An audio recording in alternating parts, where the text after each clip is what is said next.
040004. Di sini saya akan menjelaskan teori perkembangan manusia menurut para ahli. Nah, teman-teman, di sini saya akan menjelaskan apa itu pengertian dari perkembangan, pengertian moral, dan pengertian perkembangan moral. Di sini teman-teman ada yang udah pernah dengar belum sih apa itu perkembangan?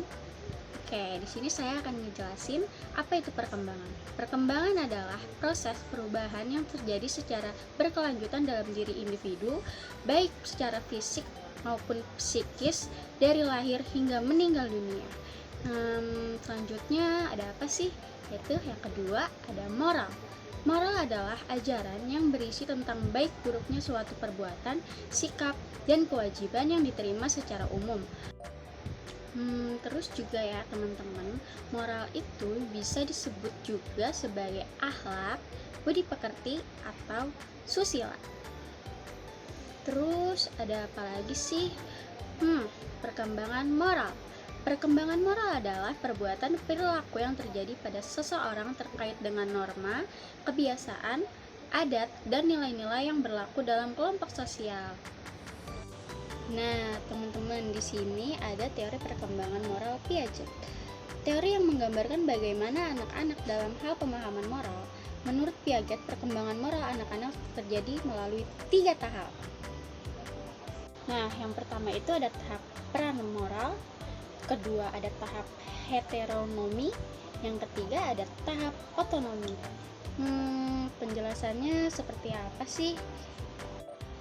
Berikut adalah penjelasannya, yaitu ada tahap pramoral, yaitu melihat dan percaya adanya aturan yang harus diikuti. Yang kedua ada tahap heteronomi, yaitu memahami dan menerapkan aturan untuk kebaikan bersama. Yang ketiga ada tahap otonomi. Apa sih itu tahap otonomi? Yaitu memahami lebih kompleks dan mempertimbangkan perspektif orang lain. Nah, teman-teman, di sini ada teori perkembangan moral Kohlberg, yaitu terdiri dari 3 tingkat utama, masing-masing memiliki 2 tahapan yang menggambarkan bagaimana individu berkembang dalam pemahaman dan pengambilan keputusan moral. Nah, teman-teman, moralitas prakonvensional itu ada 2 tahap. Tahap pertama yaitu ada orientasi hukum dan ketaatan. Dan tahap kedua yaitu orientasi tujuan dan kepentingan pribadi. Nah, moralitas konvensional juga memiliki 2 tahap. Ya, tahap pertama yaitu orientasi keselarasan interpersonal, yang kedua ada orientasi kepada sistem sosial. Nah, yang ketiga ini ada moralitas pasca konvensional. Dia juga memiliki 2 tahap. Tahap yang pertama yaitu orientasi kontrak sosial, dan yang kedua ada orientasi prinsip etika universal.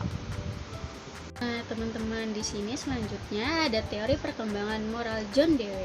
Menurut John Dewey, moral adalah perilaku yang dihasilkan dari proyeksi diri yang dinamis, bukan kepatuhan kepada prinsip-prinsip. Dewey juga percaya bahwa manusia memiliki hasrat dan keinginan yang pada dasarnya baik, sehingga tidak perlu ditekan atau dimatikan. Tahapan perkembangan moral seseorang itu akan memiliki 3 fase sebagai berikut. Nah, teman-teman, di fase pertama itu ada fase moral atau konvensional, yaitu sikap dan perilaku manusia banyak dilandasi oleh impuls biologis dan sosial. Nah, yang kedua itu ada tingkat konvensional, yaitu perkembangan moral manusia banyak didasari oleh sikap kritis kelompoknya. Nah, yang terakhir ini ada autonomus, yaitu perkembangan manusia banyak melandaskan pada pola pikirnya diri sendiri. Nggak berasa ya teman-teman, di sini udah di akhir aja nih. Apa sih kesimpulan yang bisa kita ambil dari teori ini? Bahwa perkembangan moral tidak dapat terjadi secara instan, melainkan melalui proses bertahap yang dipengaruhi oleh interaksi sosial, kemampuan berpikir, dan pengalaman hidup. Moralitas juga bukan hanya tentang mengikuti aturan ya teman-teman, juga tentang memahami prinsip-prinsip dan nilai-nilai yang mendasari keputusan moral. See you!